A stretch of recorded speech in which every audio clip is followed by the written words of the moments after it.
Okay, so I've had a lot of people ask me about this. People that are doing well, they're making like around 10K a month, and they're like, I want to scale this thing, I want to grow this. How do I grow?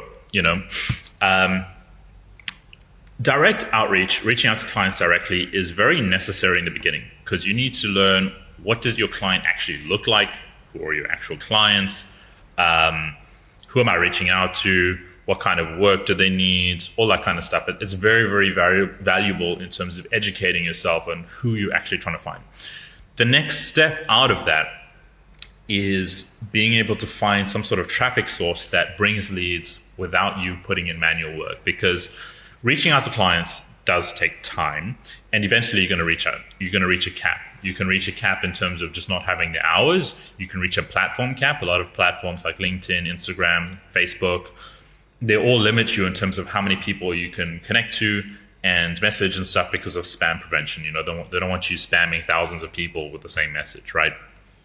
So you're going to need to find another way with more leverage to be able to bring more leads. So let's say you've done really well in the watch industry. You're making around 10K a month doing watches, videos, images, stuff like that. You're connecting to a lot of people with watches and stuff. And you're like, I want to grow this, but I don't have another hour to spend in my day connecting to people. Obviously, you can hire people to do the outreach for you, like you can get a VA, stuff like that. But the big leverage point is having a funnel and a system that works without your input. So a good way to do that, and what I found worked very well for me and also for a lot of my students, is this is where you need a website, right? Initially, I'll say pretty much all my students don't need a website because they're just trying to get to like 5, 10K a month, right? You don't need a website at that stage at all. If anything, it's a waste of time. Once you're at that stage where you're making like 5K, 10K, you want to really grow things and you want to start having clients more just coming to you. That's where you get a website. And I recommend, once you know who you're trying to connect to, let's say you're trying to connect to watch brands, trying to sell their watches, is you make something like this, where you have a opt-in area, right? So let's say, firstly, you need a traffic source. I forgot about that. So first, you'll need a traffic source. Let's type this in, of where the client's actually coming from. And you can do this with something like LinkedIn, but LinkedIn, again, has a limit. It's better to do it on an engine that works for you. So YouTube is a great platform. If you make videos on watches, watch projects, posting testimonials, stuff like that, YouTube is going to go out there and try and find viewers that resonate with that video. You can also run things like Facebook ads, probably not TikTok. Facebook ads is probably the best because of all the demographic.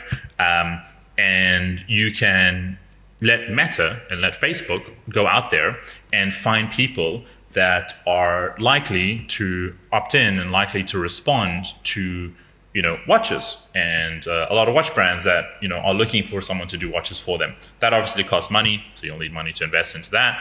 Whereas YouTube and stuff is free. So let's say you're going to start with YouTube. You'll need a traffic source to actually direct those people, and you can test a lot of things to find out which videos and stuff get the most views with the right types of clients.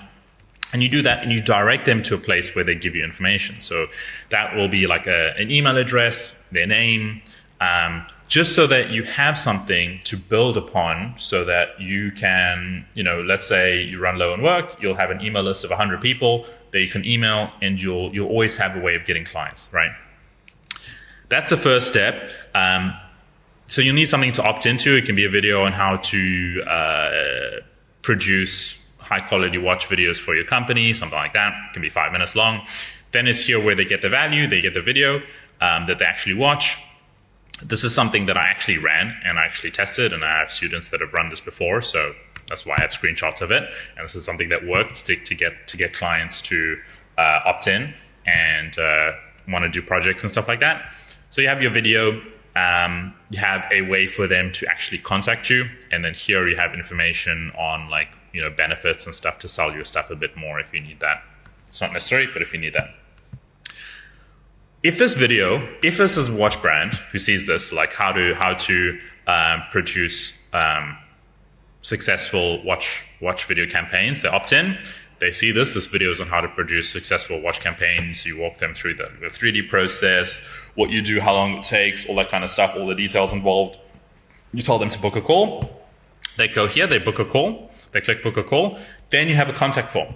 So people that aren't ready yet, right? Some people might just be curious. The people aren't ready yet, you'll get the email address, you'll get their name. So that's very valuable because you can email them 3 months from now. Let's say you're low on clients, you have 100 people, you can email 5 of them say yes. Great. you have a source of information, right? A source of data and value and an asset that you can use. The people that are more likely to respond now, and let's say like someone does need something now, then they can go through this form where you can guide them, like what are you looking for, images, videos, how many images do you need if they say images, when would you like to start the project, do they have a budget, what's their budget, what type of product is this, so you can see what type of product it is and get an idea before you even jump on the call. If they have a website, so you can get more information on the product because they might not give all the information here. What would they like you to create for them? Stuff like that. Email address, obviously, and then the name, the company, and then a thank you page. From here, you can direct them to Calendly as well, where they can also book a call, which is what I would recommend actually. So I would recommend that you have a Calendly form that asks all of these questions. So that they can book a call directly and they don't have to go through the extra step. If you don't have that set up and you don't want that and you just want people to fill in a form so you can see if they're a good fit and email them back and go through that way, then this is how you do it. But Calendly is probably better because they can just book a call directly with you.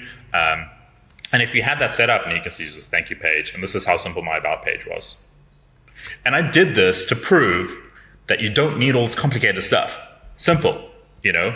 This website was literally 3 pages: the about page, thank you page, the home page, and this get in contact was just a pop-up. So that was it. If you do this, that's a great way because you'll have a traffic source, right? Let's say you're doing YouTube and you're running Facebook ads. So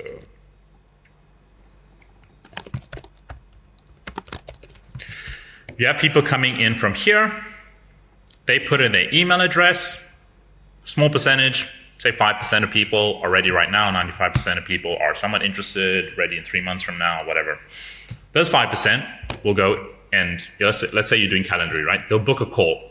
You're chilling, watching a movie. You've run some ad, you've written some ads, you've launched them, you've made some videos, and you've done this for like 3 months, let's say, right? You're chilling, you look at your phone, and someone's booked a call. You don't have to like manually go out there, find them on YouTube, connect to them, message them, go through a whole messaging sequence to book a call. They did that on their own because you've already packaged all the value in inside of a video, inside an opt-in area. And then the people that might be interested in 3 months from now, you just email them once a week. You do that, and then 3 months from now, someone might be interested. I've had people read my emails for 3 years before buying. So that's how you know.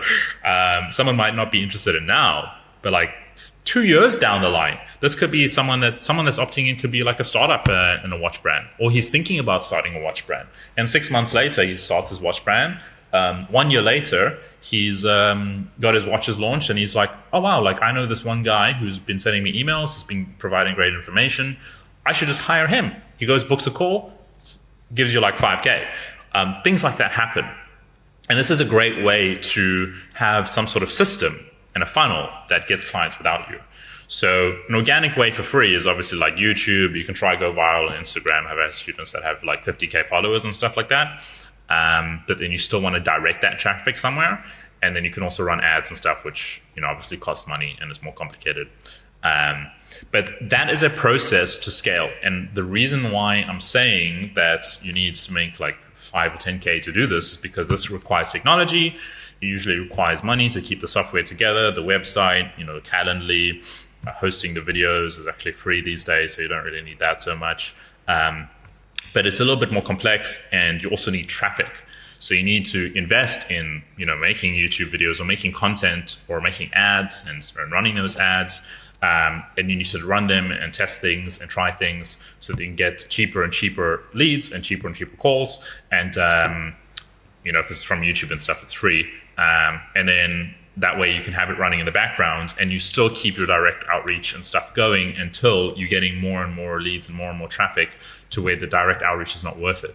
And then you'll just be running ads and retargeting people that are visiting your website from the direct outreach and stuff like that. And that's how you go from 5K a month to 15 to 20 to 30. And from there, you'll start to face new challenges of like just not having the time and you need to hire people.